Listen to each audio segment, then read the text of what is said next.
All right, so I'm coming on here for a bonus video for you guys. I'm feeling bad about the live streaming thing, so I want to give you a bonus video just to kind of give you that little extra. And I want to use this time first to talk about this AIMT position, and then to just talk a little bit more about Bullseye and the philosophy that we're espousing here with Bullseye. Okay, so let's first talk about AIMT.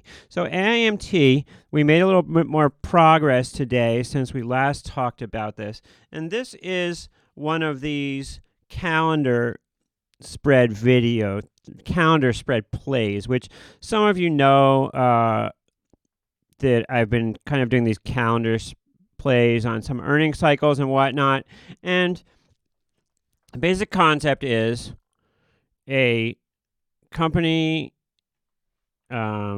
lists themselves as with stock. So a company has stock. Something big is going to happen to the company. So people come and they try to buy the front month options in the stock. Some people think it's going up. Some people think it's going down. Everybody thinks it's going to do something. And so prices explode. In this case, AIMT, the front month volatility is up around 225. So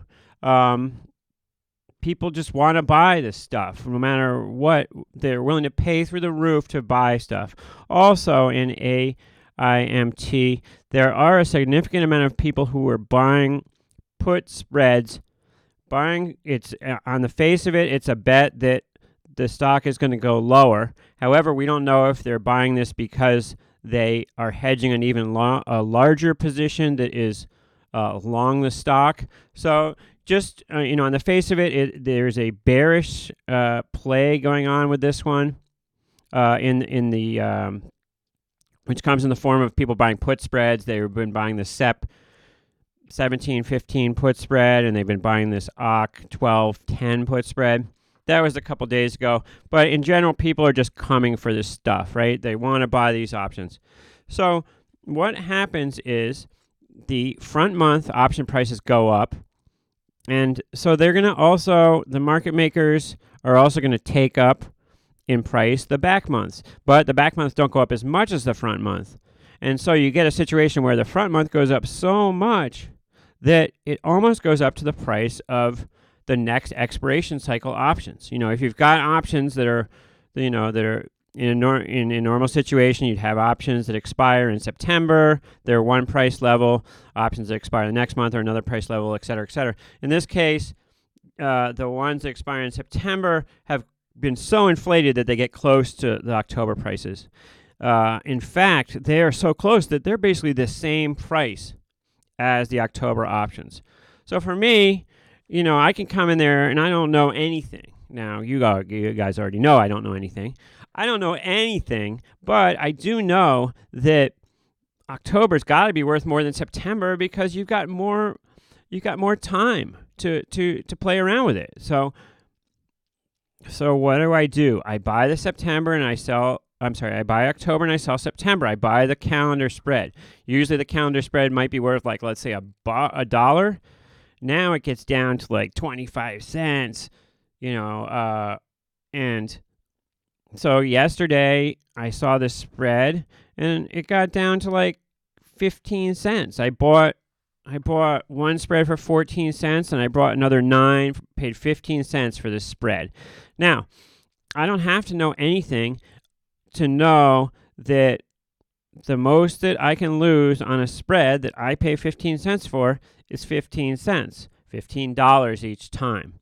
However, if the right confluence of events, if events come together in a certain magical way, it could be worth a lot more than that. So I'm willing to put up the 15 cents. And this is a different situation than, say, buying a scratch ticket and saying, well, I'm wasting $5, I'm wasting $15, but I could be the lottery winner and I could win. The odds are higher here.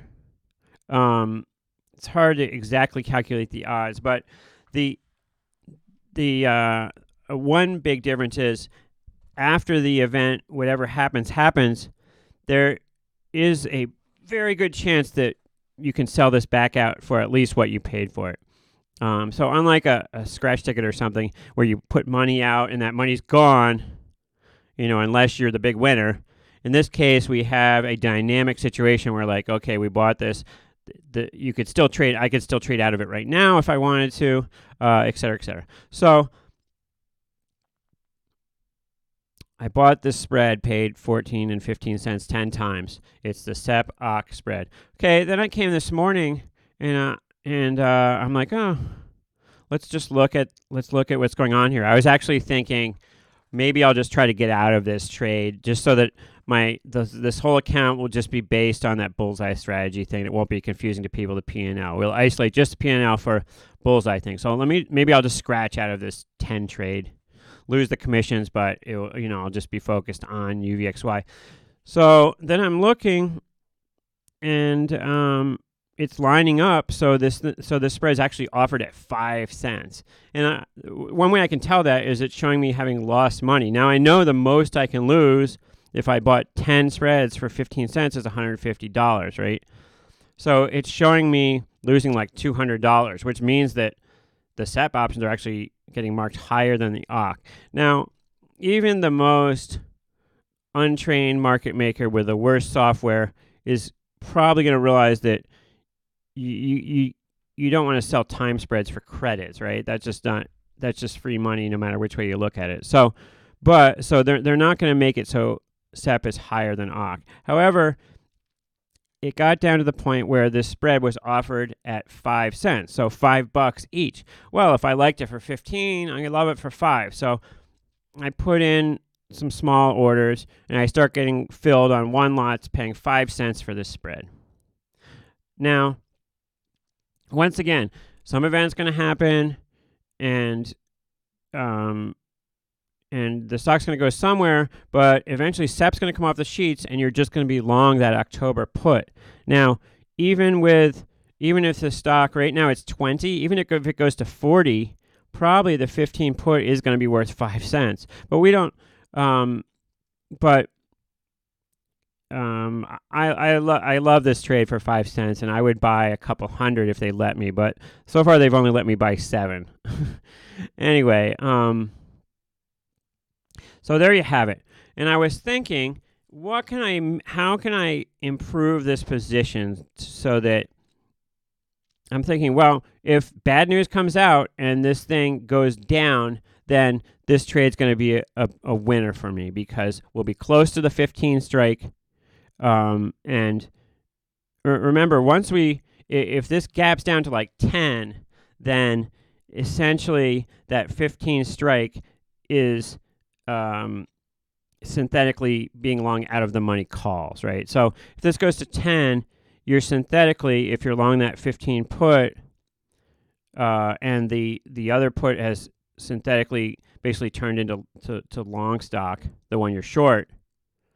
If this goes to 10, you're basically you're thinking about what's that October 15 call worth, because that is what you're synthetically long after all this happens.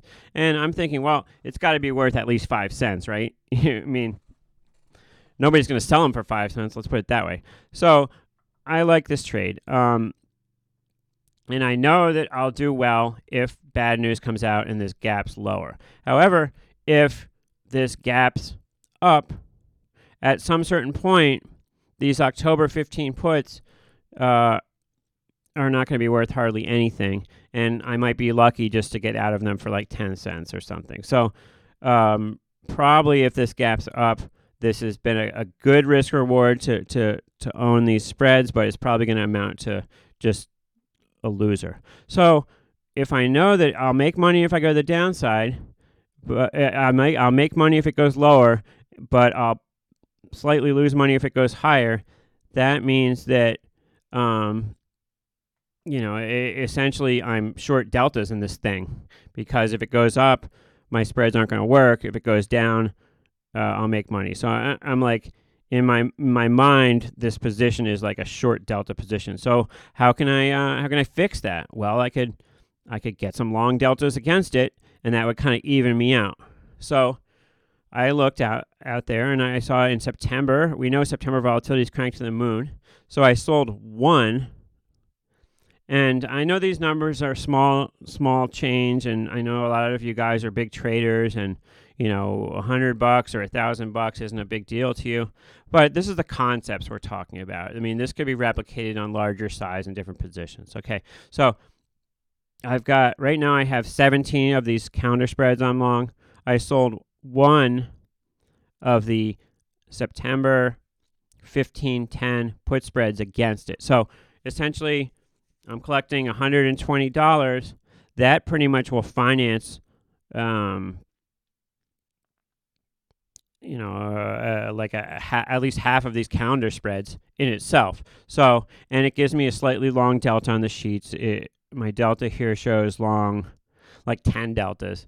But essentially, this kind of evens out my delta. Instead of the position being something where make money if it goes down, but it's gonna be a total loss if it goes up. Now, the total loss we're talking about once again is, somewhere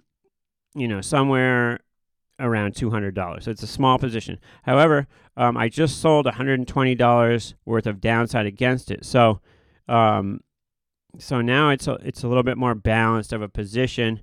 If it goes up, I should be able to cover my costs and commissions for the spreads from that put spread. If it goes down, these spreads should be a winner, and that put spread will be a slight loser, though. So tell me what you think about this position now that we have. We're long the October SEP 15 put spread 17 times, and we're short one SEP 15-10 put vertical against it to kind of flatten out the delta and to account for the fact that if this gap's up, these spreads are going to be worthless, and if this gap's down, the spreads are going to be worth something.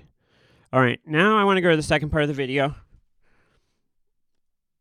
which is to talk about the Bullseye thing again. Okay, and I'll bring the crowd behind me here to give me sympathy and support. When we're talking about having this Bullseye position on, okay, now when someone asks you, okay, are you a stock options trader? You can say, well, I'm more of a insurance guy. They say, oh, really? Because you seem to be staring at a computer screen that has stock options on it.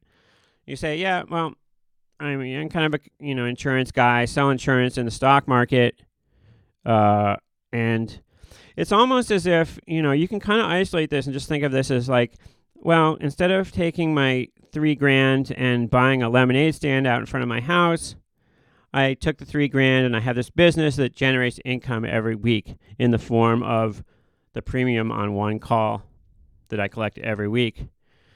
Because I sell my one Bullseye call every week, and I collect somewhere, between $175 and $200 a week, and it's almost like I have a side job working 1 or 2 days a week at 7-Eleven or something, and I just get that $175, $200 a week, and I add it to my other sources of income.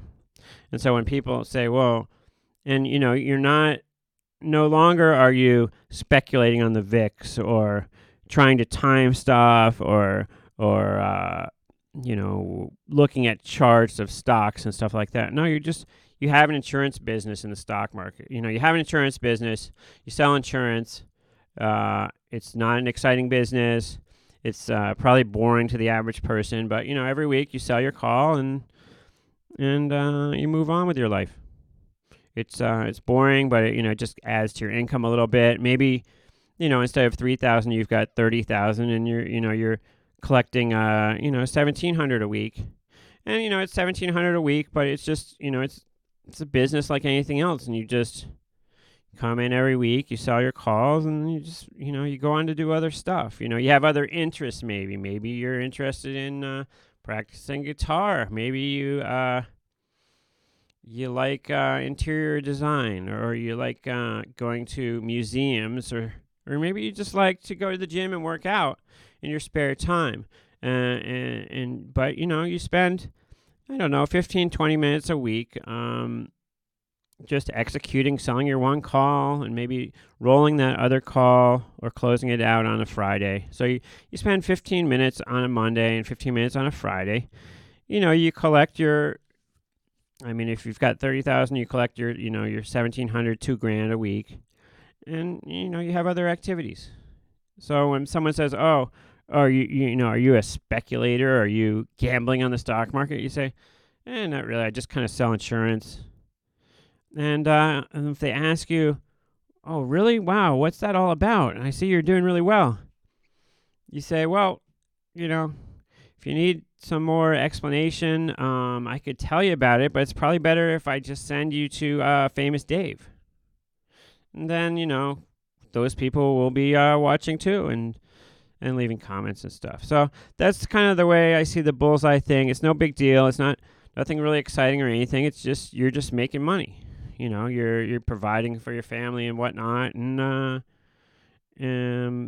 selling insurance in the stock market. The bulls and the pigs get slaughtered, but you just collect your money, collect your little bit, and move on. You're not trying to rule the world. You're not trying to, be real greedy or anything. You just collect your 175 to 200 a week per 3,000 and move on. So that's the way I see it. We'll see what tomorrow brings.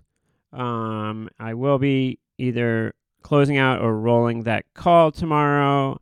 And so join me for that. This has been a bonus episode of the Short Vol Show Live. Thank you for my Patreon supporters. You guys are the unheralded heroes for me, and I don't talk about you guys enough, but I really, really do appreciate you. Please consider giving like $5 it's a month, really, to Patreon. I could definitely use your support to run this channel, and because I have great ideas for this channel. I just need help to get more cameras, be able to hire my camera guy more often, and that sort of thing. So please consider supporting us on Patreon. Links are in the description. I'll see you in the next one.